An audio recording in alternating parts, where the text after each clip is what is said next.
ESG is capitalism, why do we need the government to interfere in the free market? That's what ESG is. That's what the SEC is doing. One of the bills noticed for this hearing is the Ensuring Sound Guidance Act, my bill that amends the Investment Advisors Act of 1940 that provides that pecuniary factors may not be subordinated to or limited by non-pecuniary factors in determining whether an investment advisor is acting in the best interest of a customer. That doesn't take away choice.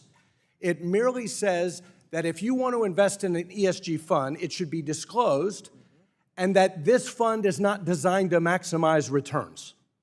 But it doesn't take away the choice.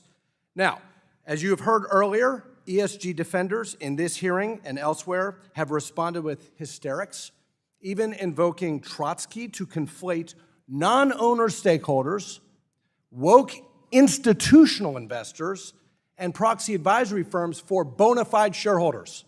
There is a difference between, as Mr. Cunningham has pointed out in his prepared testimony, an institutional investor and the actual beneficial owner of the capital. And by and large, beneficial owners of capital in America, the retail investors who are the actual shareholders, they don't care about ESG. They don't. FINRA and the University of Chicago has done a survey of retail investors in America, the owners of the companies, not the institutional investors, the actual beneficial owners of the capital, and less than a quarter of them even know what ESG stands for. Materiality. Materiality. They don't care. They want returns. And so my question is, let's get to the crux of this, Mr. Zeiker and Mr. Cunningham.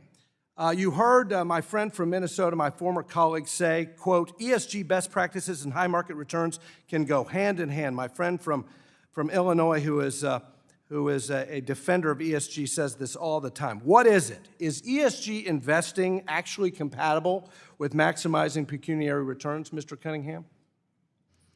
Well, the temperature has certainly risen in the room.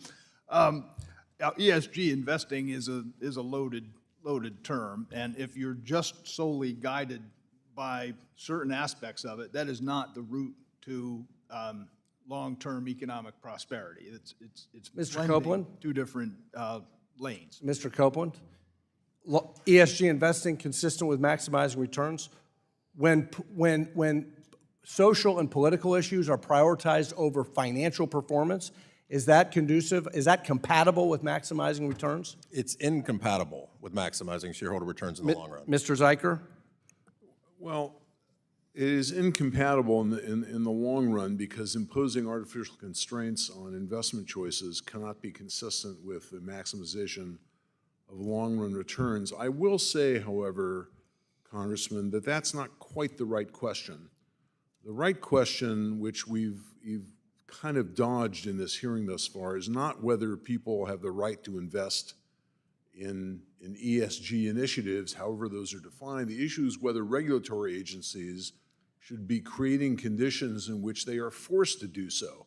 And that is the crux of the problem, is that the SEC has promulgated regulations which have led to an environment in which firms are forced to use proxy advisors. They are forced to adopt the recommendations of the proxy advisors. The proxy advisors have no responsibilities in a fiduciary sense to the shareholders and bear none of the attendant costs. That is the problem. Yeah, I agree with you. I totally agree with you, and that's why this is not the free market. It is government intervention to distort the free flow of capital.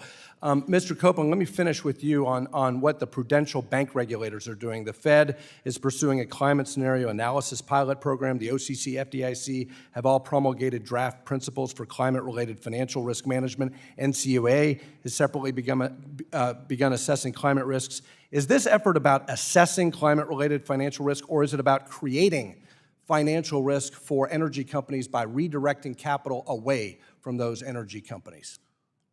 It's absolutely about the latter. And the access to free credit, not to free credit, but to the free access to credit so that everyone on an equal playing field, compete with credit is really important. And we heard across the aisle someone concerned. Yeah, and in my remaining time, I'll just say, I don't understand why anyone would say this is about assessing climate risk.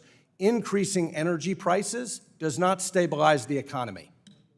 Depriving energy companies of access to capital has expired. does not promote financial stability.